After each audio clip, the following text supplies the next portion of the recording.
नमस्कार मित्रों, संस्कृत साहित्य एवं संस्कृति के चैनल पे मनुस्मृति के वीडियो में आपका स्वागत है। मैं हूं डॉक्टर हरिनिवास।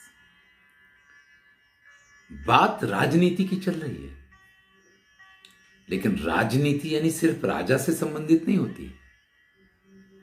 जब आप अपने घर का लालन पालन करते हैं तो वहां आप अपने घर के राजा होते हैं। किसी ऑफिस में मैनेजर हैं तो वहां के आप राजा होते हैं। जहां भी अगर आप मैदान में खेल रहे हैं, आप कैप्टन हैं, तो आप उनके राजा हैं। तो ये जो नियम हैं, ये सिर्फ राजा के लिए नहीं है। आप किसी भी रूप में सत्ता रखते हैं, आप सत्तावान हैं, आप किसी को दंड देने का अधिकार रखते हैं, तो वहां पे ये नियम आपको लागू पड़ते हैं। ये याद रखिए। तो ये राजा के लिए अकेले के लिए नियम है, ये नहीं है, ये सबके लिए नियम है। क्योंकि हर व्यक्ति कहीं ना कहीं किसी ना किसी स्थान पर छोटे से बड़ा है, और जिससे वो बड़ा है उसको दंड देने का उसको अधिकार है। जो किसी भी सत्ता का पद रखते हैं उनके लिए जो नियम है, कहते कि ब्राह्मणान पर्युपासित प्रातरुत्थाय पार्थिवा। राजा को चाहिए कि सुबह उठ करके ब्राह्मणों की उपासना करे, ब्राह्मणों से मिले, उनके पास से अच्छी अच्छी बातें जानने को मिलेंगी। 3 विद्याओं के जो जानकार हैं, त्रैविद्य वृद्ध। यहां वृद्ध आयु से वृद्ध है उनकी बात नहीं है, जो विद्याओं से वृद्ध है, ऐसे लोगों के साथ उठना बैठना चाहिए, उनके साथ मंत्रणा करनी चाहिए। लिखा तो ये कि तेसाम च शासने तिष्ठेत, उनके कहे हुए मार्ग पर चलना चाहिए। यानी उनसे मार्गदर्शन मांगे कि हमें इस मामले में क्या करना चाहिए, और उनके पास से मार्गदर्शन प्राप्त करके राजा को व्यवहार करना चाहिए। जो राजा नित्य प्रति वृद्धों की सेवा करता है, यहां वृद्ध यानी आयु वृद्ध की बात ही नहीं है, वो तो वृद्ध होते ही हैं, लेकिन कुछ लोग जो हैं वो विद्या वृद्ध होते हैं। कालिदास ने लिखा है, न ज्ञान वृद्धेषु वयः समीक्षते। ज्ञान वृद्ध होने के लिए उम्र नहीं देखी जाती है। कई बार बड़े वयोवृद्ध होते हैं, लेकिन ज्ञान शून्य भी हो सकते हैं। और कुछ लोग ऐसे होते हैं कि पूर्व जन्म के संस्कारों की वजह से कम उम्र में भी अच्छे ज्ञानी हो जाते हैं। तो यहां जब वृद्ध कहा जा रहा है तो इसका अर्थ ज्ञानी है। वृद्ध से भी ही सतम रक्षो भी अभिपूज्यते। ये बात पक्की है कि जो ऐसे लोगों की सेवा करता है, वृद्धों के साथ उठता बैठता है, उनके कहे हुए मार्ग पे चलता है, जो ऐसा विनीत आत्मा होता है, वो राजा कभी भी किसी भी मोर्चे पे हार नहीं सकता, उसकी पराजय नहीं होती है। वो हमेशा लोगों का प्रिय रहता है, और जब लोगों का प्रिय है तो फिर अगर वो वन में है ना, तो भी उसको राज्य की प्राप्ति हो जाएगी। और अगर कोई ऐसा है कि जिसमें विनम्रता नहीं है, तो भैया बड़ा से बड़ा राज्य हो उसके पास, वो राज्य भी नष्ट हो जाएगा। एक नहीं अनेक ऐसी कथाएं। यहां कहा है, वेनो विनष्टो विनया नहुसश्चैव पार्थिवा। वेन, राजा वेन की कथा आती है। बड़ा सिर दर्द कर रखा था, महात्माओं ने लिया अपनी अंजुली में थोड़ा सा जल और मारा जो छींटा, तो वहीं देर नहीं लगी, वहीं पे प्राण पखेर उड़ गए। और ऐसा खाली वेन के साथ नहीं हुआ। नहुस तो इतने प्रतापी थे कि उनको स्वर्ग का अधिपति बना दिया गया, उनको इंद्र का पद दे दिया गया। और इंद्र का पद अकेला नहीं दिया गया, उन्होंने ये कहा कि मैं इंद्र बनूंगा, लेकिन तुम सब ठहरे देवता, तुम्हारे ऊपर मैं क्या शासन कर पाऊंगा। तो देवताओं ने उनको एक वरदान और दिया था कि भैया आप जिससे भी बात करोगे उसकी शक्तियां आपके अंदर आ जाएंगी। इसलिए कोई भी व्यक्ति जब आपके सामने बात करने आएगा, या कोई भी आपके सामने आकर के खड़ा होगा, तो आप तो उससे तेजस्वी ही रहेंगे हमेशा। और उस नहुस को भी अविनम्रता का परिणाम यह मिला कि स्वर्ग का पद तो ठीक, पृथ्वी का राज्य भी उनके पास नहीं रहा। सुदास की कथा है, यवन की कथा है, सुमुख की कथा है, निमि की कथा है, कितनी कथाएं आपको सुनाई। सहस्त्रबाहु अर्जुन की कथा आती है, कार्तवीर्य अर्जुन कैसा पराक्रमी होता, बाणासुर की कथा आती है। आपको एक एक कितनी भी कथाएं सुन ली। रावण से तो आप परिचित हैं। ये सभी इनका जिनका विनाश हुआ है अविनम्रता के कारण हुआ है। इनके अंदर विनम्रता नहीं, और जिनके अंदर विनम्रता होती है, कहते हैं कि वन में हो ना, वनस्था अपि राज्यानि विनयात प्रतिपेद। वो वन में हो तो भी उनको राज्य की प्राप्ति होती है। अब देख ली श्री रामचंद्र जी, जिनको उनके पिता ने वनवास दे दिया था, उनके भाई को यह अधिकार दिया था कि वो अयोध्या का राजा बन करके अयोध्या का राज्य करे, लेकिन राम की विनम्रता ऐसी थी। भरत की भक्ति अपनी जगह, मैं यहां उसका अनादर नहीं कर रहा हूं, लेकिन राम की विनम्रता ऐसी थी कि वन में रहते हुए भी भरत ने कहा कि 14 साल तक मैं इंतजार करूंगा, लेकिन राजा तो आप ही हैं। तो भले वो जंगल में घूम रहे थे, लेकिन अयोध्यापति थे। उस समय पे भी वो अयोध्या के राजा थे। तो भैया, वन में रहते हुए भी आप राज्य प्राप्त कर सकते हैं अगर आप वयोवृद्ध लोगों की सेवा करते हैं, ज्ञान वृद्धों की बात सुनते हैं। और अगर आप अभिमानी हैं, आप कुछ ज्यादा ही एटीट्यूड रखते हैं, तो ये तो प्रजा है भैया, ये कब उठा करके फेंक दे पता नहीं चलता है। कहीं तो जिनके पास कुछ नहीं है वो एकदम सत्ताधीश हो जाते हैं, और कहीं ऐसा भी होता है, जिस बीजेपी को यह लगता था कि दिल्ली में तो हमारा ही शासन होगा, वहां एक नए खिलाड़ी ने धोखे रख दिया। या जहां कांग्रेस को यह लगता था कि हमारा तो कोई विकल्प ही नहीं है, वहां आज समेट समेट के कहां पहुंच गए हैं। भैया, ये तो प्रजा है, ये किसी भी अभिमानी का अभिमान नहीं रखती है, लेकिन विनम्र को हमेशा उसकी विनम्रता का लाभ मिलता है। विचार कीजिए भाई, महाराज पृथु जो हैं अपनी विनम्रता के कारण राजा बनते हैं। महाराज मनु को भी राज्य क्यों मिला? उनको, वो किसी राजा के कुल में पैदा नहीं हुए थे, उनके श्रेष्ठ कार्यों की वजह से लोगों ने उनको राजा माना।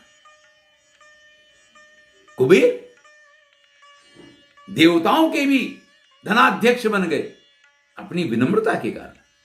विश्वामित्र जब विनम्र हुए तभी ब्राह्मणत्व प्राप्त हुआ, नहीं तो राजर्षि ही थे। जिस दिन विनम्र होकर के गुरु वशिष्ठ के पास गए, उस दिन उन्होंने कहा आइए ब्रह्मर्षि, तो ब्रह्मर्षि का पद प्राप्त हो गया। तो भैया, विनम्रता बड़ी जरूरी है। त्रैविद्येन भ्यस्त्रयीम विद्याम दंड नीतिम च शाश्वतीम आन्वीक्षिकीम चात्म विद्याम वार्तारंभाश्च लोकदा। भैया, राजा को वयोवृद्ध की सेवा करनी चाहिए, वो तो ठीक है, लेकिन अगर आपको सत्ताधिपति रहना है, अगर आपको श्रेष्ठ पद को वास्तव में शोभायमान करना है, तो आपको भी तो अच्छी अच्छी विद्याओं का अध्ययन करना चाहिए, दंड नीति वगैरह का आपको ज्ञान होना चाहिए। अन्वीक्षिकी है, आत्मविद्या है, तरह तरह की वार्ताएं हैं, तरह तरह की कथाएं हैं, यानी आपको तो सब कुछ आना चाहिए ना। आप कैसे न्यायाधीश बन पाएंगे? आप कैसे किसी बात का निर्णय कर पाएंगे? और राजा को तो हर उस बात का निर्णय देना है जिसका निर्णय कोई नहीं कर सकता है। जब राजा इंद्रिय विजयी होता है, जब वो जितेंद्रिय होता है, तब स्थापयितुम वसे प्रजा, वो अपने प्रजा को भी वश में रख पाता है। लेकिन जो राजा अपनी इंद्रियों को वश में नहीं रख पाता है, वो प्रजा को क्या वश में रखेगा? अगर आपसे आपकी 5 ज्ञानेंद्रिय, 5 कर्मेंद्रिय, अगर आपकी ये 10 इंद्रियां आपके वश में नहीं है, तो इतनी बड़ी प्रजा को तो आप क्या वश में करने वाले हैं? जब हमारी इच्छा हो तब हम सो के उठें, जब हमारी इच्छा हो तब हम अपने जो चाहें वो व्यवहार करें, ये राजा का धर्म नहीं हो सकता। राजा की तो नौकरी ही नहीं है वो तो नौकरों का भी नौकर है। नरेंद्र मोदी अभी कह देते हैं कि भाई मैं तो सबका सेवक हूं, मेरी क्या है। ये सिर्फ शब्दों में नहीं होना चाहिए, ये विचार व्यवहार में भी आना चाहिए। तो जो व्यक्ति जितेंद्रिय होता है वो प्रजा को भी अपने वश में रख पाता है। और जितेंद्रिय बनने के लिए कामजन्य 10 और क्रोधजन्य जो 8 व्यसन हैं, इनसे व्यक्ति को बहुत दूर रहना चाहिए। भैया कामजन्य 10 कौन कौन से व्यसन हैं? तो कह रहे हैं मृगयाक्षो, दिवा स्वप्न, परिवादा स्त्रियोदम, 47वां श्लोक है 7वें अध्याय का। तौर्यत्रिकम वृथाट्याचा काम जो 10 गोगणा। काम से संबंधित 10 व्यसन हैं। इनमें सबसे पहला है शिकार, अक्ष जुआ खेलना, दिवा स्वप्न दिन में सोना, परिवाद लोगों की निंदा करना, स्त्रियां भैया राजा हैं, बहुत सारी आगे पीछे घूमेंगी। इसका मतलब यह नहीं है कि आप उनका दुरुपयोग कर पाए। दमा व्यक्ति को पीने का बड़ा शौक हो जाता है, शराबी हो जाता है। संगीत, नृत्य, वाद्य, इन सब चीजों का निषेध है। ये भी व्यसन में आते हैं। और फालतू का घूमना, 10 हो गए।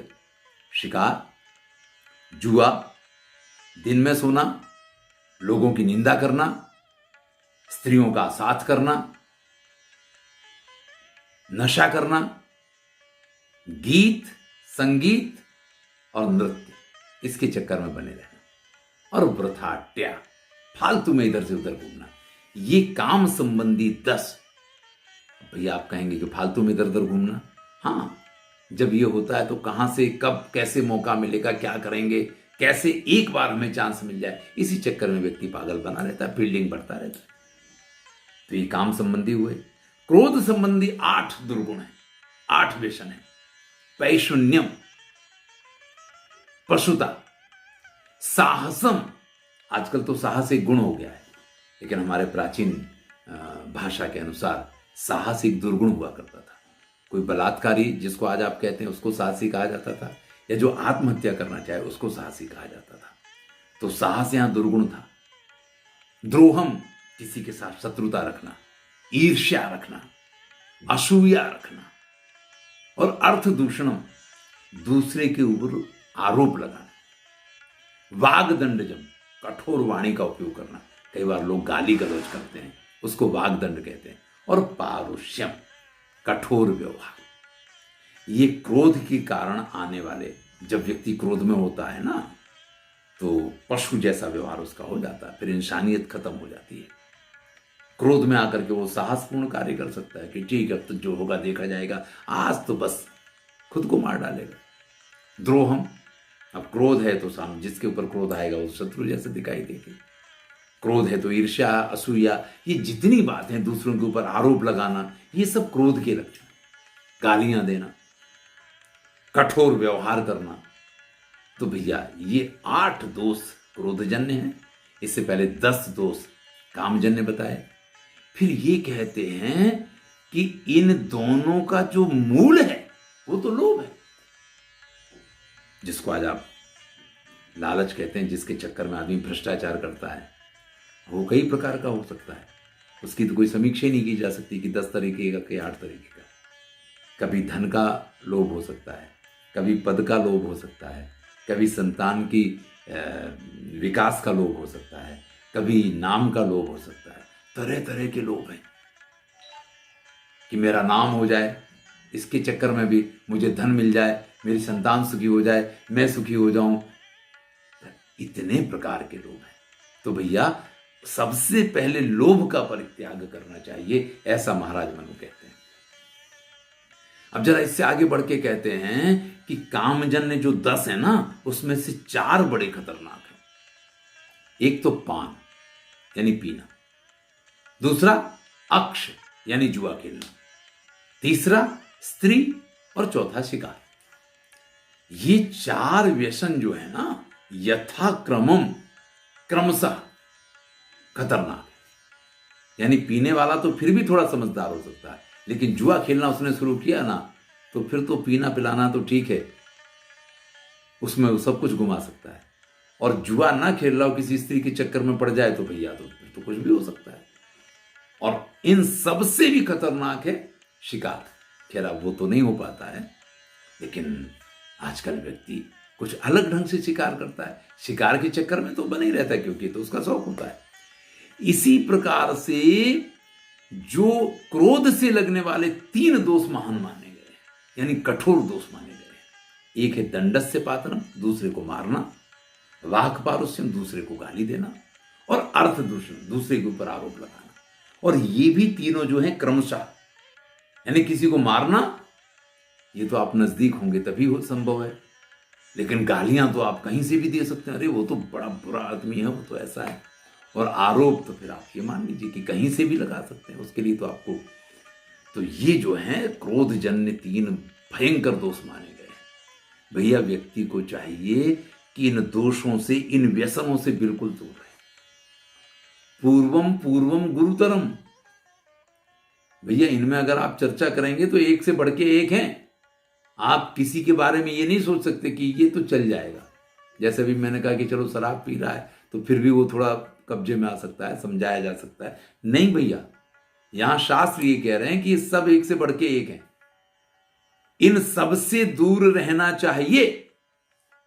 और फिर कहते हैं व्यसनस्य च मृतोश्च व्यसनम कष्टमुचित,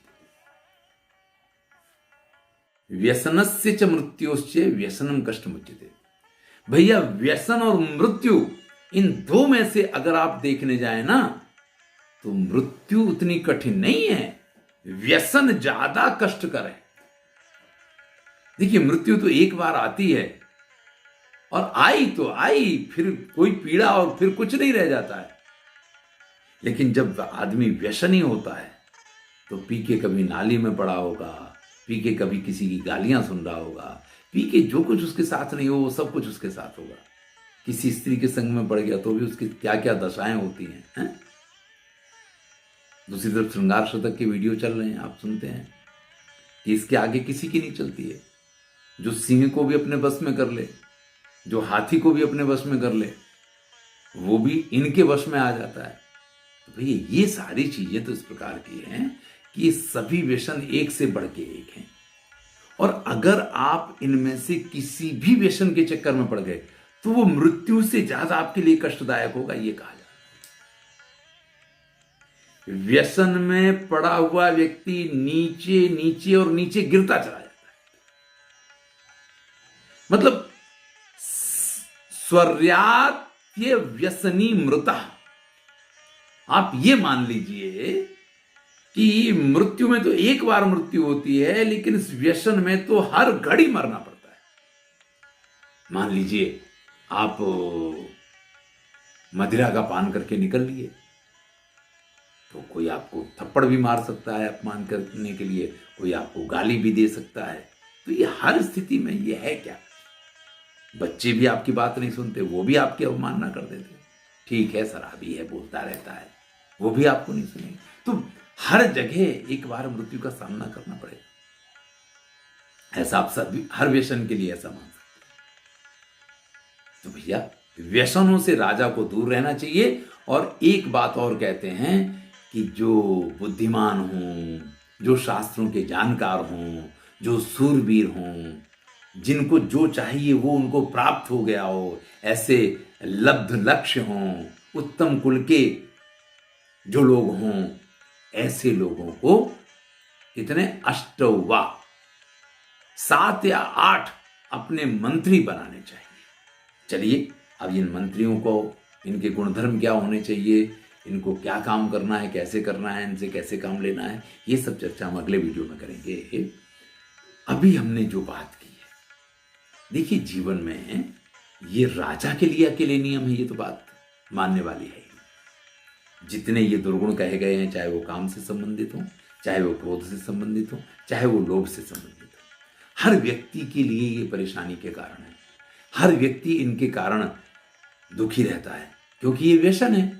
और व्यसन मृत्यु से भी अधिक दुखदायी है, ये बात तो यहाँ कही गई है। तो भैया हमें व्यसनों से दूर रहना है।